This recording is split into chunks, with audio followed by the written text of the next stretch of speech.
Diyos, kayong gawa niya, umawit ng bagong kanta. Purihin ang Diyos, kayong anghel niya, hipanin niyo ang trumpeta. Araw at gabi, sambahin niyo ang Diyos, bituin nagninig. Sambahin niyo ang Diyos, dagat, bundok, halaman at hayop, purihin niyo ang Diyos. Purihin ang Diyos, kayong gawa niya, gumawit ng bagong kanta. Purihin ang Diyos, kayong anghel niya, hipanin niyo ang trumpeta.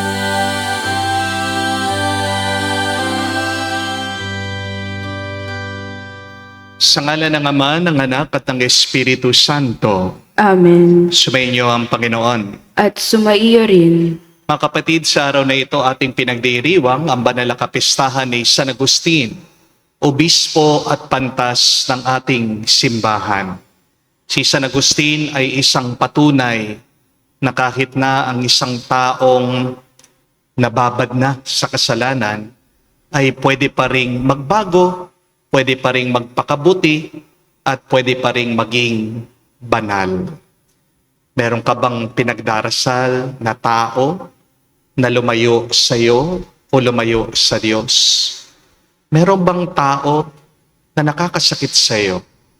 Meron bang tao na nakagawa ng kasalanan sa iyo? Mga kapatid, huwag kang tumigil na magdasal para sa kanila.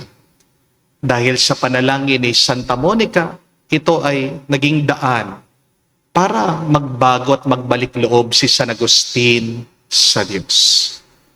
At tayo'y umasa na palaging merong ginagawa ang Diyos para ituwid ang ating daan pabalik sa Kanya. Nakapagbago kay San Agustin ay hindi lang ang kanyang katalinuhan, kundi ang grasya, ang awa, at pag-ibig ng Diyos. Kaya naman sa banal na misang ito, pagpatuloy nating ipagdasal ang mga taong minamahal natin, ang mga taong minamahal nating nakasakit sa atin. Pagpatuloy nating pagdasal ang ating minamahal na bansa, ang mga taong umaabuso dito, ang mga taong kung saan naging makasarili, hindi na inaisip ang kapakanan ng kanilang kapwa Pilipino. Pagdating ng araw, sa tamang panahon, sa oras na tinakda ng Diyos, magiging maayos din ang lahat mula ito sa Kanyang grasya. Asahan natin ito. At para tayo ay makitang karapat-dapat makatanggap sa mga banal na misteryo, tayo magpakumbaba, hilingin natin muli ang awa at pagpapatawad ng Diyos. Inaamin ko Sa makapangyarihang Diyos at sa inyo mga kapatid, na lubha akong nagkasala sa isip, sa salita, sa gawa, at sa aking pagkukulang. Kaya isinasamo ko sa mahal na Birheng Maria, sa lahat ng mga anghel at mga banal, at sa inyo mga kapatid, na ako'y ipanalangin sa Panginoong ating Diyos. kawan tayo na makapangyarihang Diyos, patawarin tayo sa ating mga kasalanan, at patnubayan tayo sa buhay na walang hanggan. Amen. Panginoon, kaawaan mo kami. Panginoon, kaawaan mo kami. Kristo, kaawaan mo kami. Kristo, kaawaan mo kami. Panginoon, kaawaan mo kami. Panginoon, kaawaan mo kami. Manalangin tayo. Ama namin makapangyarihan, ipagkaloob mo sa iyong sambayanan ang panibagong bugso ng Espiritu na pumuspos kay San Agustin.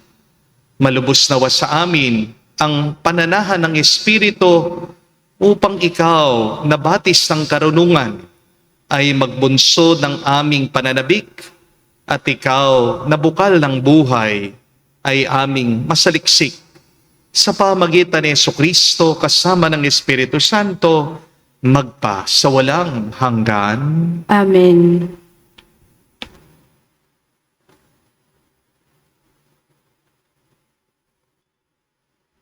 Pagbasa mula sa unang sulat ni Apostol San Pablo sa mga taga-Korinto.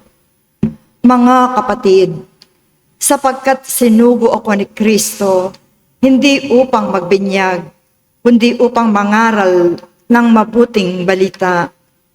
Ipinangaral ko nga ito, ngunit hindi sa pamamagitan ng pananalitang batay sa karunungan ng sanlibutan, upang sa gayoy hindi mawalan ng kabuluhan ang kamatayan ni Kristo sa krus. Sa mga napapahamak, ang aral tungkol sa pagkamatay ni Kristo sa krus ay kahangalan. Ngunit sa atin na mga inililigtas, ito'y kapangyarihan ng Diyos. Sapagkat nasusulat, sisirain ko ang karunungan ng marurunong at pawawalang kabuluhan ang katalinuhan ng matatalino. Ano ang kabuluhan ngayon ng marurunong, ng mga eskriba, ng mga mahuhusay na debatista sa daigdig na ito? Ipinakikilala ng Diyos na ang karunungan ng sanlibutang ito ay kamangmangan, sapagkat ayon sa karunungan ng Diyos, hindi niya itinulot na siya'y makilala ng tao sa pamamagitan ng karunungan ng sanlibutang ito. Sa halip, minarapat niyang ang mga nananalig sa kanya'y iligtas sa pamamagitan ng mabuting balita na aming ipinangangaral, ngunit ipinalalagay naman ng sanlibutan na isang kahangalan. Ang mga Hudyo'y humihingi ng kababalaghan bilang katunayan. Karunungan naman ang hinahanap ng mga Griego. Ngunit ang ipinangaral namin si Kristong ipinako sa krus, isang katitisuran sa mga Hudyo at kahangalan para sa mga hentil. Subalit sa mga tinawag ng Diyos, maging Hudyo at Grego, si Kristo ang kapangyarihan at karunungan ng Diyos, sapagkat ang inaakala nilang kahangalan ng Diyos ay karunungang higit kaysa sa lahat ng karunungan ng tao, at ang inaakala namang kahinaan ng Diyos ay lakas na higit sa lahat ng kalakasan ng tao. Ang salita ng Diyos. Salamat sa Diyos. Awat pag-ibig ng Diyos sa sangkalupa ay lubos. Awat pag-ibig ng Diyos sa sangkalupa ay lubos. Lahat ng matuwid dapat na magsaya dahil sa ginawa ng Diyos sa kanila. Kayong masunuri magpuri sa Kanya. Ang Panginoong Diyos ay pasalamatan. Tugtugin ng alpat, awit ay saliwan. Awat pag-ibig ng Diyos sa sangkalupa ay lubos.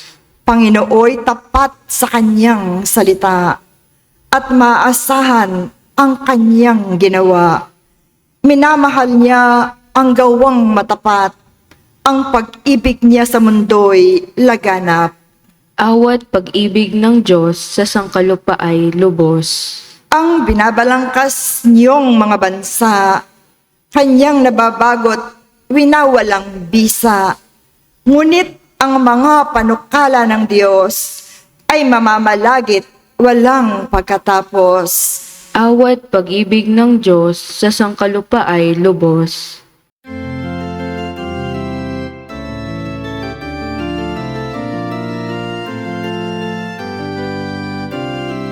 Alleluia, alleluia. Alleluia, alleluia. Alleluia, alleluia.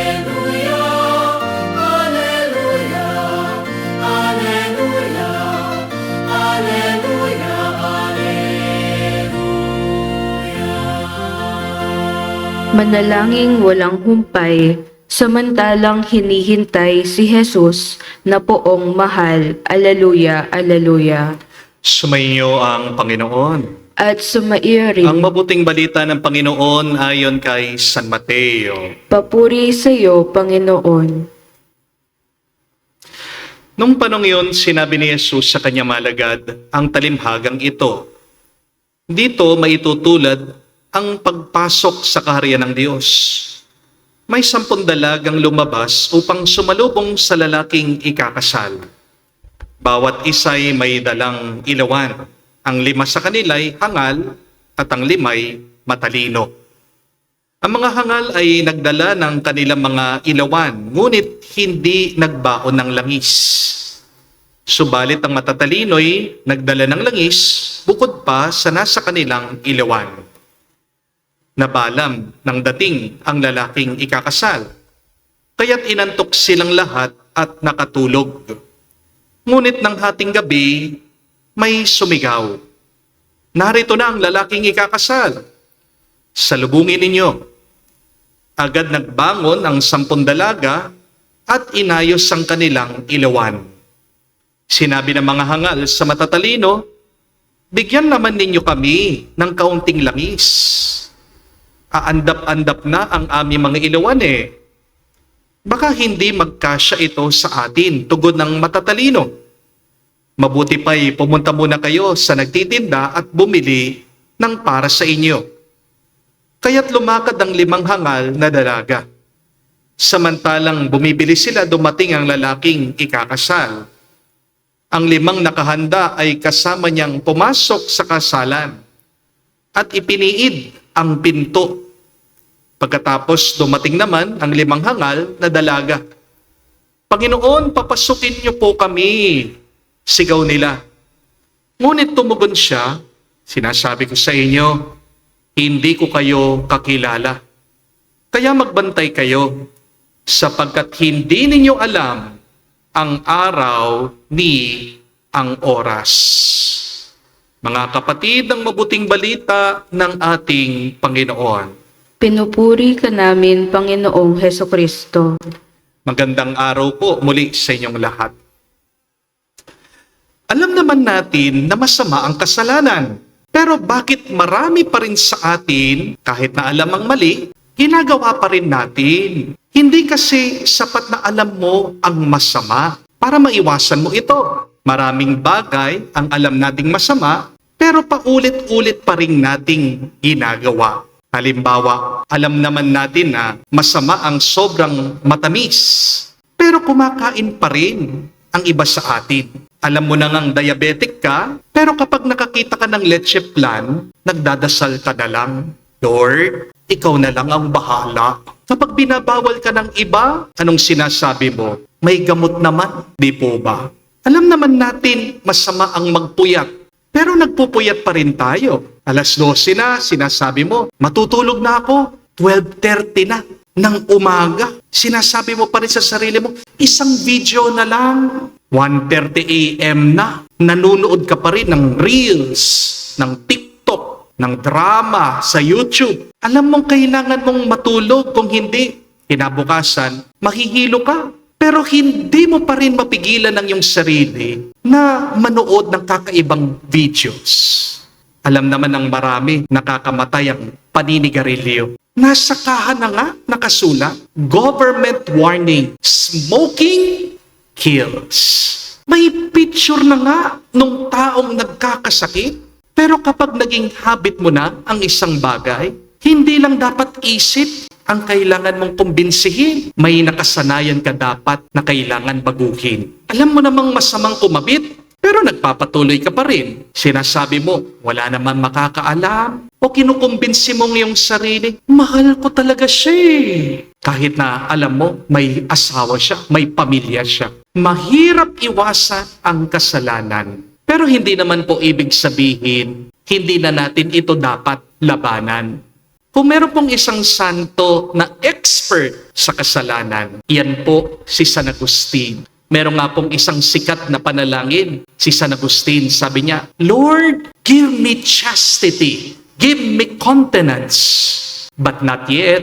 Parang sinasabi niya, Lord, baguhin mo ako, pero wag muna ngayon. Nakaka-relate tayo, di po ba? Minsan sinasabi natin, ayoko na magkasala, nakukonsensya ako, sawa na ako. Pero mamaya na lang ako magbabago. Ang problema kasi, nasarapan na tayo sa kasalanan. Di po ba? Kaya nga, hindi natin gustong gawin yung tama ngayon. At dito po tayo maaaring turuan ni San Agustin tungkol sa kasalanan. Para tayo ay magbago na, para tayo ay maging mas banal kamukha niya. Una, tandaan niyo po, nagkakasala tayo dahil naghahanap tayo ng mabuti sa maling lugar. May napakaganda pong natuklasan si San Agustin. Ayon po sa kanya, hindi naman po tayo gumigising isang umaga at nagsasabi, ano kaya yung masamang pwede kong gawin ngayon? Kadalasan, bawat araw, ang hinahanap naman talaga natin ay yung mabuti. Hindi po ba? Pero ang pagkakamali natin, hinahanap natin yung mabuti na wala ang Diyos. Understand this. Remember this. Sin is an attempt to be happy without God. Yan po ang kasalanan. Nagkakasala ka dahil naghahanap ka ng tuwa, ng saya, na wala ang Diyos. Kaya nga, meron naghahanap sa atin ng pagmamahal sa maling relasyon. May naghahanap sa atin ng ginhawa sa alak, sa droga, sa sugal, o sa pornografiya. Naghahanap ang iba sa atin ng security, pero hinahanap ito sa pera. Mga kapatid, hindi lahat na nagpapasaya sa iyo ay nakakabuti sa iyo. Masarap po ang asukal, hindi po ba? Pero hindi ibig sabihin, unlimited na dapat ang kain mo dyan. Merong mga bagay na sweet sa simula, pero nagiging bitter bandang huli. Ganyan po ang corruption. Bakit po ang tao nangunguha ng pera? Dahil gusto niya secure ang pamilya niya. Gusto niyang makapag-aral ang mga anak niya. Gusto niya magkaroon ng magandang buhay. Masama po ba ito? Hindi. Pero kapag mali ang paraan na ginagamit mo para kumita ka, para magkaroon ka ng pera, diyan nagkakasala ka. Amen? This is the tragedy of sin. We look for God's gifts without God. Hinahanap natin ang pagmamahal na walang katapatan. Naghahanap tayo ng saya na walang disiplina. Hinahanap natin ang kayamanan na walang kapaguran. Naghahanap ang iba sa atin ng kapangyarihan na walang paglilingkod o pagtulong sa iba. At pagkatapos, nagtataka pa ang iba sa atin. Bakit hindi ako masaya? Kasi po, sabi ni San Agustin, our hearts are restless until they rest in you. Our hearts are not in peace until they rest in God. Ibig po sabihin, imposibleng maging masaya na wala ang Diyos. Kapag Diyos ang nawala, kahit na marami kang hawak, kulang ka pa rin. Hindi po ba? Hanggat hindi po natin natututunan na walang ibang makakapagpasaya sa atin, walang ibang makakapagpuno sa atin, kundi ang Diyos, magpapatuloy tayo sa pagkakasala. At kapag patuloy ka sa buhay na pagkakasala, yan ang panganib, yan ang kasiraan ng buhay mo, ng kaluluwa mo.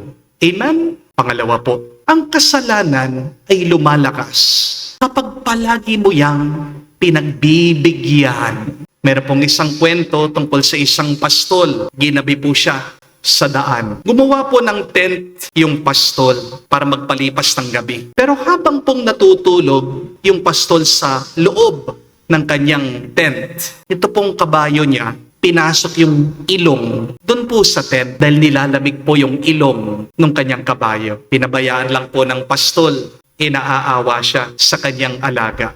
Ilang saglit na naman, pinasok na po nung kabayo yung ulo niya. Pinabayaan na naman po ng pastol. Hanggang paunti-unti, pinasok po ng kabayo yung kanyang leeg. Pagkatapos po, pinasok ng kabayo yung kanyang mga paa. Hanggang sa kalaunan, buong katawan na po ng kabayo, pinasok niyang kanyang sarili dun sa tent ng pastol. Na po nangyari. Ito pong pastol, tinulak palabas. Bandang huli, yung pastol nasa labas ng tent, siyang giniginaw. Mga kapatid, hindi po ba ganito ang kasalanan? Sin rarely begins by asking for your whole life. Nag-uumpisa ang kasalanan sa konti lang. Isang tingin lang dun sa sexy. Isang basong alak lang. Isang taya lang. Isang piso lang. Ang kinuha mo, wala namang makakaalam. But eventually, what you allowed in your life begins to control your whole life. Sin enters at first like a guest. But eventually, it will become your master. Ganyan ang kasalanan. Umpisa, kala mo, bisita lang. Pero pag nagtagal, kala mo, siya nang may-ari ng bahay. Hindi po ba? Ito pong realization ni San Agustin tungkol sa habit. May kasalanang ginagawa natin. Oo, dahil gusto natin. Pero kapag paulit-ulit nating ginagawa yan, doon nabubuo ang nakasanayan. At kalaunan, ang nakasanayan ay parang nagiging kadena na natin. Mga kapatid, tandaan niyo po, ang demonyo, hindi palagi naman nagsasabi sa iyo, huwag kang magbago. Ang tukso ng demonyo ay ganito, okay lang magbago ka, pero wag muna ngayon. Kapag nakasanayan natin, ginagawa ang isang bagay. Tingnan mo, nagiging automatic na ito sa iyo. Kaya nga minsan, kahit na hindi ka mag-isip, gumagalaw ang iyong katawan kahit na hindi mo utusan. Kaya huwag mo palaging pagbigyan ang kasalanan. Labanan mo ito. O takbuhan mo, iwasan mo. Marunong pa sanang tumanggi sa kasalanan. Sabihin mo, enough is enough. Tama na. Tigil na. Magbago ka na. Pangatlo po at kahuli-hulihan. Hindi po sapat ang willpower para magbago. Ang talagang kailangan natin, grasya ng Diyos.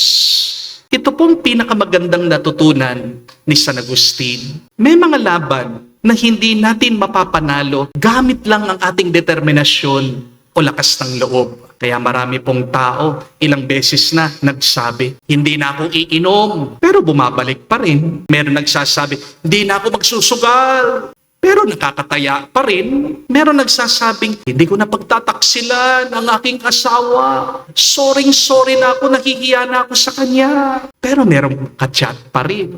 Meron nagsasabing, hindi na ako titingin sa malaswa. Pero nakakaisip pa rin. Hindi na ako kukuha, pero kumukupit pa rin. Kailangan po nating tanggapin, mga kapatid, mahina tayo. Hindi tayo perpekto. Kahit naman ang pinakamagaling na atleta, di po ba? Natatapilok, nagmimintis, nagkakamali, natatalo. Kaya para magtagumpay tayo sa kasalanan, hindi lang natin kailangan ng disiplina, ang kailangan natin, grasya.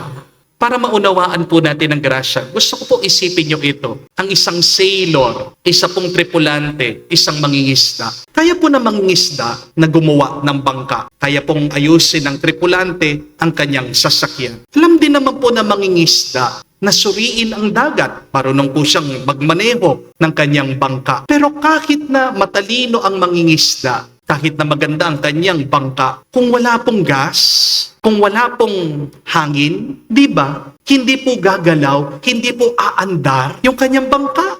Unawain niyo po, mga kapatid, yung paggawa ng bangka, yung pagtaas ng paglalayag, yan po yung ating determinasyon. Yan po yung ating kasipagan. Pero ang grasya, yan po yung hangin. Yan po yung gas. Hindi natin kayang gumawa ng hangin. Di po ba? Hindi natin kayang makagawa ng gas. Saan galing ang gas, ang hangin? Galing sa Diyos. Amen? Hindi po ibig sabihin ng grasya na wala ka nang gagawin. Kailangan mo pa rin itaas ang paglalayag. Kailangan mo pa rin ihanda ang iyong bangka. Pero kahit na gaano kaganda ang iyong bangka, kung wala kang hangin, kung wala kang gasolina, hindi ka makakarating sa iyong paroroonan. Amen? So remember that. Effort prepares the sail, but grace provides the wind and the gas. Kaya wag nating isipin na magic ang grasya. Makikipagtulungan ang grasya sa Diyos. Grace asks for cooperation.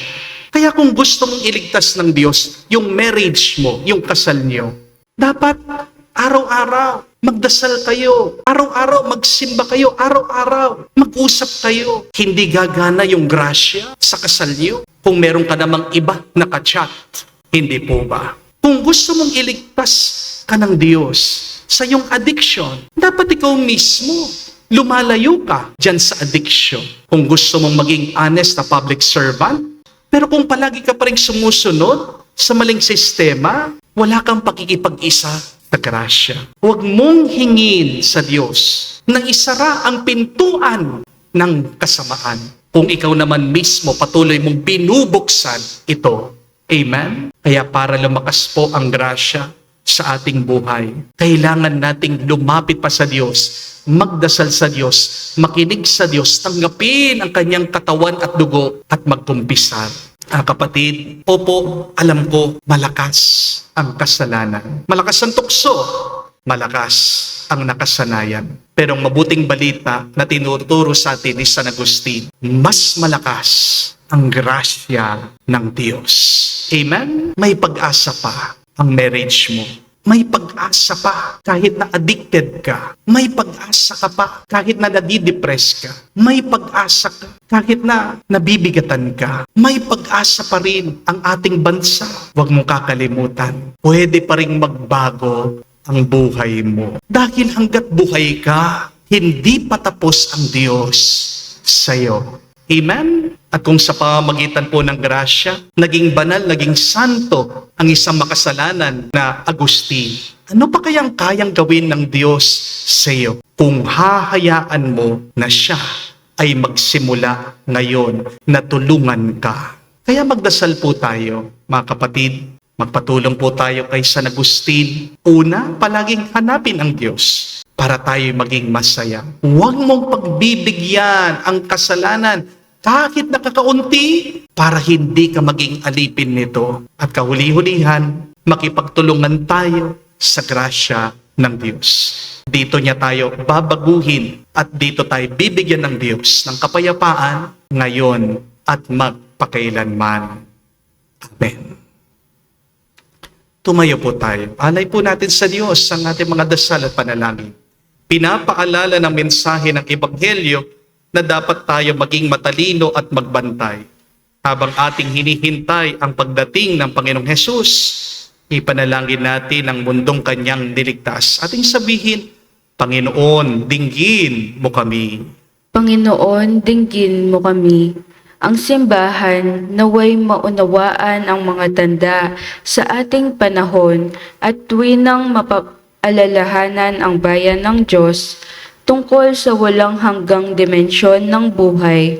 Manalangin tayo sa Panginoon. Panginoon, dinggin mo kami. Ang mga kabataan naway manatiling umaasa at puno ng sigla sa buhay. Nawa ang kanilang matayog na adhikain ang siyang maging katig nila sa pagsasakatuparan ng mga dakilang bagay sa buhay. Manalangin tayo sa Panginoon. Panginoon, dinggin mo kami. Ang mga pinanghihinaan ng loob at nabigo sa buhay, naway huwag palalimin ang kanilang hinanakit at bagkus kumuha ng panibagong lakas at pag-asa mula kay Kristo na nangako sa atin ng kanyang presensya. Manalangin tayo sa Panginoon. Panginoon, dinggin mo kami. Sa katahimikan po ng ating puso, sabihin natin sa Diyos ang ating mga personal na pangangailangan. Ama ng panahon at walang hanggan, ipagkaloob mo ang aming mga kahilingan habang aming hinihintay ang pagbabalik ni Kristo, ang iyong biyaya ng walang hanggang karunungan. Hinihiling namin ito sa pamagitan ni Kristo, aming Panginoon. Amen.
Manalangin kayo mga kapatid para ang ating mga paghahain ay kalugdan ng Diyos amang makapangyarihan.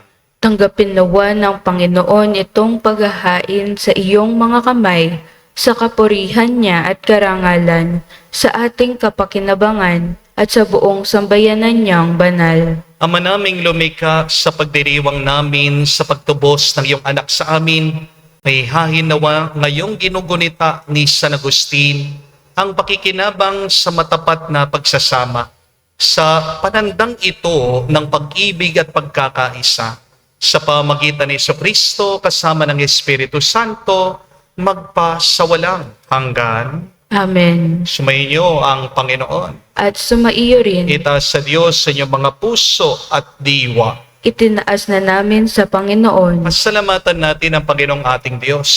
Marapat na siya ay pasalamatan. Ama naming makapangyarihan, tunay nga marapat ikaw ang aming pasalamatan sa pamagitan ni Jesucristo na aming Panginoon.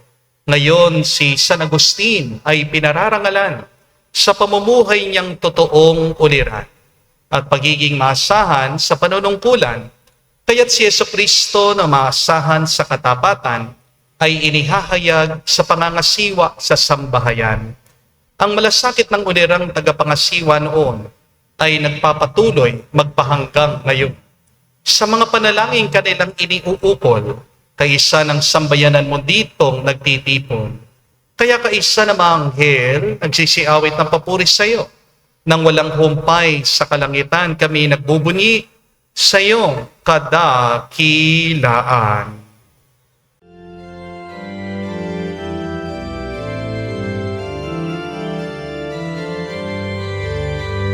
Santo, Santo, Santo, Panginoong Diyos ng mga hukbo, napupuno ang langit at lupa ng kadakilan mo. Hosana, Hosana, sa kainasan, pinagpalang na paririto sa ngalan ng Panginoon. Hosana, Hosana, sa kainasan. Hosana, Hosana, sa kainasan.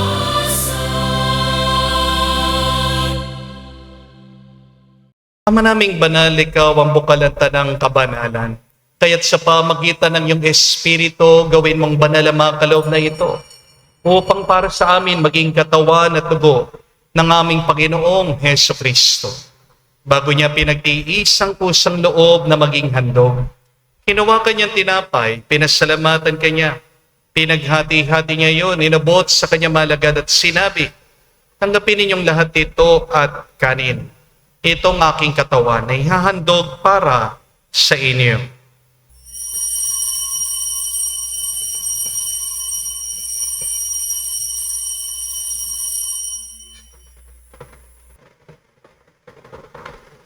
Gayon din naman na matapos ang hapunan, hinawakan niyang kalis. Muli kanyang pinasalamatan. Nabot niyang kalis sa kanyang malagad at sinabi, tanggapin ninyong lahat ito at inumin. Ito ang kalis ng aking dugo, ng bago at walang hanggan tipan. Ang aking dugo na ibubuhos para sa inyo at para sa lahat, sa ipagpapatawad ng mga kasalanan. Gawin ninyo ito sa pag-alaala sa akin.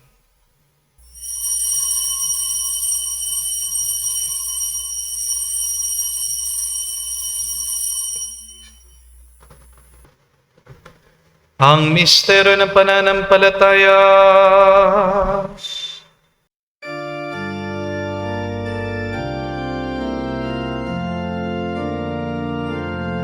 Si Kristo ay namatay, si Kristo ay nabuhay, si Kristo ay babalik sa wakas, sa wakas, sa wakas ng panahon. Ama, ginagawa namin ngayon ang pag-alaala sa pagkamatay muling pagkabuhay ng iyong anak. Kaya tinialay namin sa iyong tinapay, nagbibigay buhay at ang kalis sa nagkakaloob ng kaligtasan. Kami nagpapasalamat dahil kami yung minarapat na tumayo sa harap mo para maglingkod sa iyo.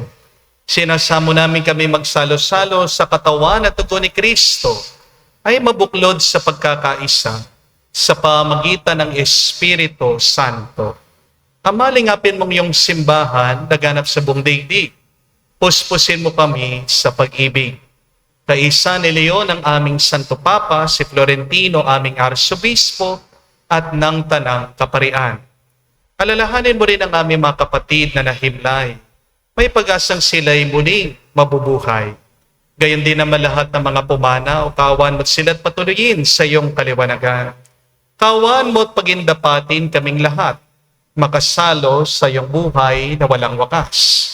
Kaisa na mahal na Birhen Maria, Ina ng Diyos, kaisa ni San Jose, ang kanyang maluwalhating esposo, kaisa ng mga apostol, lahat ng mga banal, na namuhay dito sa daigdig na kalugod-lugod sa iyo.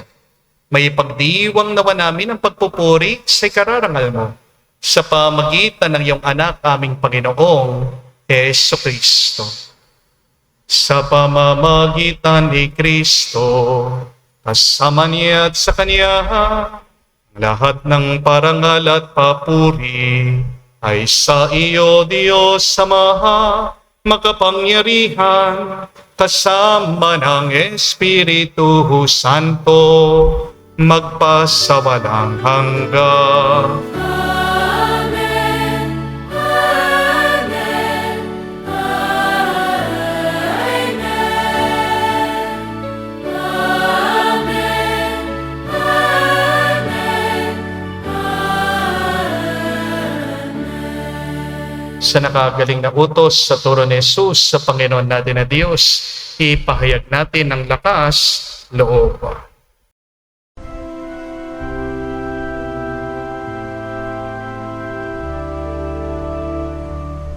Ama namin, sumasalangit ka, sambahin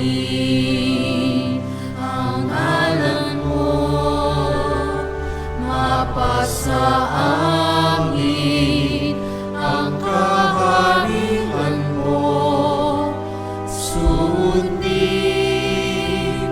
ang loob mo dito sa lupa para nang sa langit. Bigyan mo kami ngayon ng aming kakanin sa araw-araw at patawarin mo kami sa aming mga sala para ng pagpapatawad namin sa nagkakasala sa amin. At huwag mo kaming ipahintulot sa tukso at iadya mo kami sa lahat ng masama. Hinihiling namin kami, Adya, sa lahat ng masama, pagkalooban ng kapayapaan araw-araw, ligtas sa kasalanan, ilayo sa lahat ng kapahamakan. Samantalang aming pinanabikan ang dakilang araw ng pagpapahayag ng tagapagligtas naming si Heso Kristo. Sapagkat iyo ang kaharian at ang kapangyarihan at ang kapurihan magpakailanman. Amen. Panginoong Heso Kristo, sinabi mo sa mga apostol, kapayapaan ang iniwan ko sa inyo, ang aking kapayapaan pinibigay ko sa inyo. Tunghayan mo ang aming pananampalataya at huwag ang aming pagkakasala. Pagkalooban mo kami ng kapayapaan at pagkakaisa ayon sa iyong kalooban, kasama ng Espiritu Santo, magpa sa walang hanggan. Amen. Kapayapaan ng Panginoon ay laging sumainyo. At sumaiyo rin. Magbigayan po tayo ng kapayapaan sa bawat isa. Peace with you po, kapayapaan po sa inyong lahat.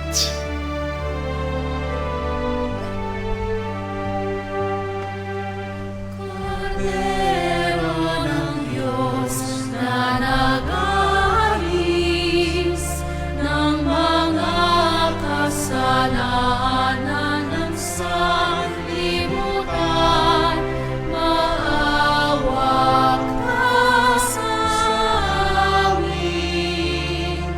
Maawa ka sa amin. Cordero ng Diyos na nag-aalis ng mga kasalanan ng sanlibutan, maawa ka sa amin. Maawa ka sa amin. Cordero ng Diyos na nag-aalis ng mga kasalanan ng sanlibutan, ipagkaloob mo sa amin ang kapayapaan. Mga kapatid, naririto ang ating Panginoong Jesucristo, ang Kordero ng Diyos. Siya nag-aalis sa mga kasalanan ng sanlibutan. Mapalad tayong lumalapit sa piging ng Kordero. Panginoon, hindi ako karapat-dapat na magpatuloy sa iyo, ngunit sa isang salita mo lamang ay gagaling na ako.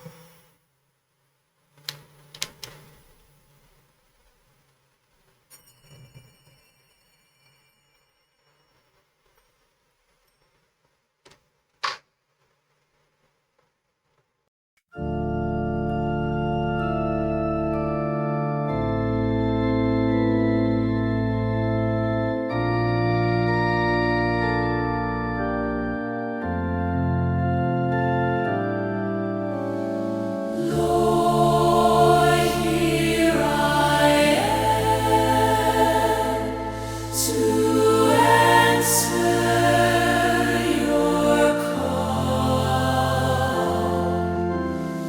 Lord, here I am to serve and love you. I have left everything just to follow you. Here is my heart. Here is my mind. Here is my soul. Here is my whole self. I am for you and you alone.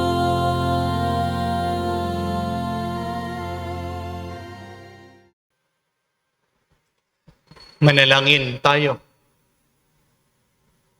Ama namin mapagmahal, ang pakikinabang namin sa hapag ni Kristo ay magpabanal nawa sa amin upang kami mga kaanib niyang tumanggap sa Kanya ay maging talagang siya ang pamamagitan din niya kasama ng Espiritu Santo magpa sa walang hanggan. Amen.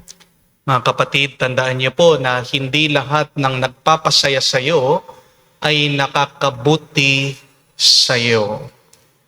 Yan po ang nalaman ni San Agustin. Nagpagulong-gulong siya, nagbabad siya sa kasalanan. Pero panandalian lang ang tuwa. Panandalian lang ang tamis. Bandang huli naging napakapait ng kanyang buhay. Pero para malabanan natin, maiwasan natin ang kasalanan, kailangan nating malaman ano ba ito. Unang-una, tinuturo sa atin ni San Agustin na tayo ay nagkakasala dahil naghahanap tayo ng tuwa sa maling lugar.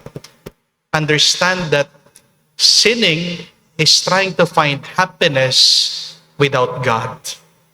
Pero natuklasan ni San Agustin, you cannot be happy without God.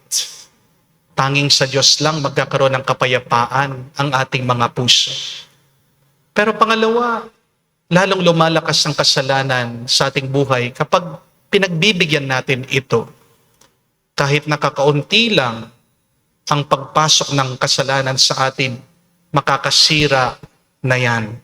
Kung nga ang kakaunting germs, virus, buong katawan mo, ginagawang lupaypay. Paano pa kaya ang kakaunting kasalanan? Pero pangatlo at kahuli-hulihan, malalabanan lang natin at tayo magbabago mula sa pagkakasala sa pamamagitan ng grasya ng Panginoon. Ang grasya ay hindi magic. Ang grasya ay pakikipagtulungan sa kabutihan ng Diyos. Tandaan niyo po ang bangka. Kahit na pagkaganda-ganda ng bangka mo, kung wala namang gasolina yan, kung wala namang hangin na magtutulak sa iyong bangka, hindi ka makakarating sa iyong paroroonan. Kahit na marami kang pera, kahit na maganda ang iyong bahay, kahit na mataas ang posisyon mo sa trabaho, kung wala pa rin ang grasya at tulong ng Diyos, hindi ka magiging mas mabuti at hindi ka makakauwi sa langit. Kaya yan ang ating hilingin palagi sa Panginoon. Ang kanyang grasya, ang kanyang pagpapala, ang kanyang bendisyon. Unahin natin sa pamagitan ng panalangin, araw-araw natin tanggapin ang kanyang banal na katawan at dugo.